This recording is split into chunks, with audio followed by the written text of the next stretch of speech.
je suis ravie de vous retrouver aujourd'hui dans une toute nouvelle vidéo dans laquelle je vais vous parler de mon bilan du mois de novembre. Donc attendez-vous pour le mois de décembre à voir tout un tas de vidéos sortir sur ma chaîne YouTube parce que j'ai prévu non pas de vous faire une playlist spéciale Noël, préparation de Noël, tout ça, mais plein de vidéos pour la fin d'année. Donc là vous avez le bilan du mois de novembre. Ensuite vous allez avoir une vidéo spéciale idée de cadeaux pour Noël pour les lecteurs, blogueurs et booktubeurs, en tout cas pour les personnes qui aiment la littérature. Ensuite je vais vous faire une vidéo évidemment book haul du mois de novembre, donc qui va être très chargée et j'espère ne pas avoir besoin de le faire en deux parties. Et ensuite je vais vous faire un bookshelf tour pour marquer la fin de l'année 2016. Et enfin vous aurez une vidéo qui est une sorte de bilan de l'année 2016, ma première année sur Booktube, même si ça fera que 6 mois que je suis réellement, enfin à peu près 6-7 mois, je sais pas, j'ai pas compté, que je suis réellement sur Booktube. Mais voilà, le bilan de mes premiers mois sur YouTube, de mes lectures favorites, mon top 5, mon top 3, je ne sais pas encore, de mes livres préférés du mois, enfin, de l'année 2016, et mes objectifs au niveau de YouTube, de mon blog pour l'année 2017. Voilà, donc ça sera un petit peu une vidéo bilan. Donc autant dire qu'il y a pas mal de vidéos qui vont débarquer, donc je vous invite à rester un petit peu connecté sur cette chaîne YouTube pour voir toutes les nouveautés qui ne devraient pas tarder à arriver. Donc maintenant que vous savez tout ce qui vous attend pour le mois de décembre sur ma chaîne, on va passer au sujet de cette vidéo qui est le bilan du mois de novembre. Donc comme tous les mois, si jamais vous débarquez sur ma chaîne et que vous ne connaissez pas ce que je dis pendant le bilan du mois, en fait on voit ensemble les livres que j'ai lus, mes livres préférés du mois. On voit ensemble si j'ai réussi mon challenge du mois, donc là c'était le challenge pile à lire du mois. Et ensuite on voit un petit peu mes favoris, livresques et non livresques novembre.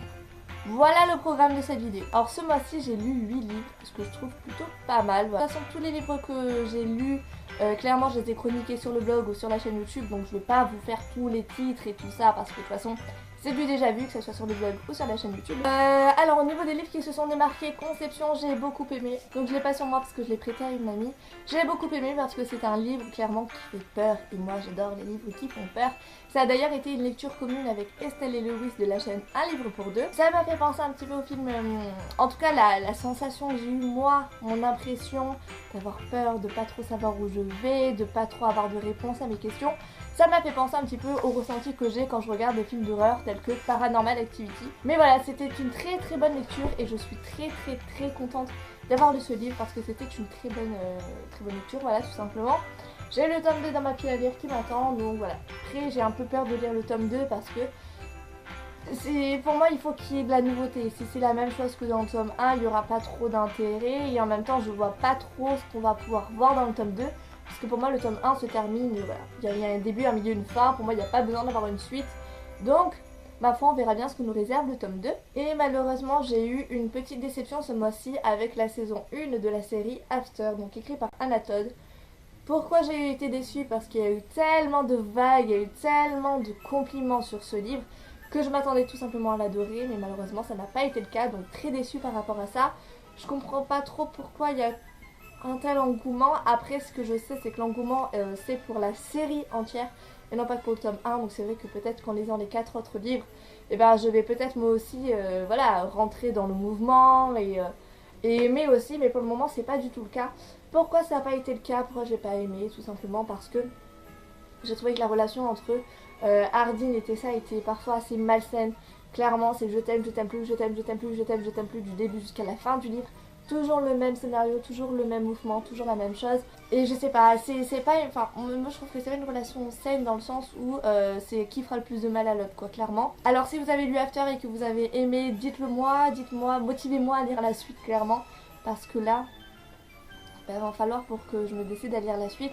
C'est dommage, mais je pense qu'il n'y aurait pas eu autant d'engouement autour de la série, j'aurais pas été autant déçue que ce que je suis maintenant. Ensuite, je vous parle d'un autre favori, donc c'est M'aimerais-tu encore. Je ne l'ai pas sur moi parce qu'il est dans mon appartement étudiant. Donc voilà, je vous mets quelque part la couverture et le résumé. Franchement j'ai adoré parce que ça parle voilà, du voyage en Amérique, et même en Amérique elle va encore voyager, ça va être génial. Et voilà, je me suis vraiment identifiée au personnage principal et j'ai adoré la vie qu'elle a vécue. Après il arrive quelque chose d'assez terrible dans le roman qu'on voit au début mais dont on n'entend plus vraiment parler jusqu'à la fin du livre. et quand on finit par l'oublier, on oublie et bam, à la fin finalement le début nous rattrape, ce qu'on a complètement oublié parce qu'on était submergé par le roman, et là c'est une grosse claque. Et ce livre du coup je l'ai vraiment adoré. Je suis très contente parce que l'auteur m'a envoyé du coup son deuxième roman qui est Face of Love. Et du coup voilà, j'ai hâte de le lire aussi parce que j'ai adoré l'écriture de l'auteur. Enfin le dernier favori livresque que je vous présente, c'est La Soupie, donc écrit par Jennifer Tellier.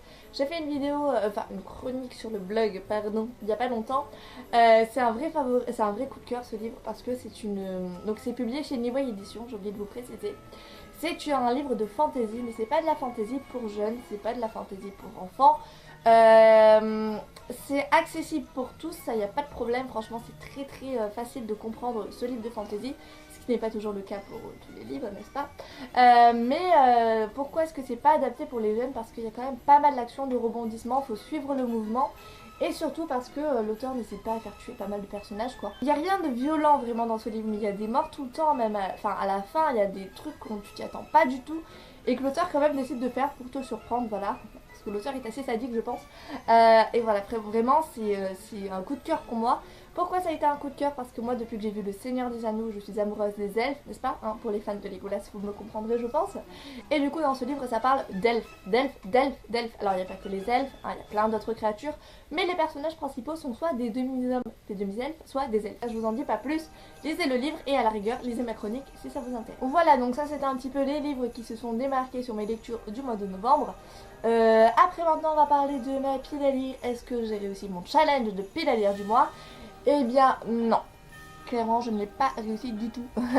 Enfin du tout, en fait si vous voulez dans ma pile à lire de novembre j'avais prévu 9 livres. J'en ai lu que 4 sur ces 9 livres. Ok, c'est pas grave. Je pense que Le Destin des âmes et Volutes féminines, puisque ce sont deux services presse, vous allez les retrouver dans mon prévisionnel du mois de décembre. Et donc pour cette toute dernière partie, j'ai décidé de vous parler de mes favoris du mois non livresque. Donc là c'est vraiment les choses de la vie quotidienne que j'ai envie de vous partager, de vous faire découvrir parce que ce sont vraiment des favoris pour moi. Alors d'abord la première chose, c'est qu'il faut savoir que je suis fan, mais vraiment la plus grande fan je pense, de Damien Sargue. Donc Damien Sargue qui c'est le magnifique chanteur qui est passé dans Danse avec les stars il y a quelques années d'ailleurs, et qui a joué Roméo dans la comédie Roméo et Juliette, voilà genre la première comédie, la meilleure comédie du monde clairement. Et en fait ce mec a participé à l'album We Love Disney numéro 3 en chantant la chanson En été, normalement interprétée par Olaf dans La Reine des Neiges. Et du coup je me suis pris l'album juste pour cette chanson parce que moi Damien Sargue là, je ne peux pas passer à côté de ses chansons, à côté de ses spectacles. Et du coup voilà, très gros coup de cœur pour l'album We Love Disney numéro 3. Là vous aimez les chansons Disney, vous allez aimer ces reprises par les chanteurs français et vous allez adorer la chanson En été, donc à la base interprétée par Olaf dans La Reine des Neiges, mais qui est juste une tuerie interprétée par Damien Sargue. Ensuite mon favori du mois également, c'est un site internet. Donc en fait j'en ai deux sites internet, mais là je vais vous parler d'un site spécialement pour les lecteurs. Donc vous devez sûrement connaître Booknode, qui est à la base un site qui existe depuis de nombreuses années, je crois depuis 4-5 ans, 6 ans, je ne sais plus. En tout cas j'ai été dès les débuts.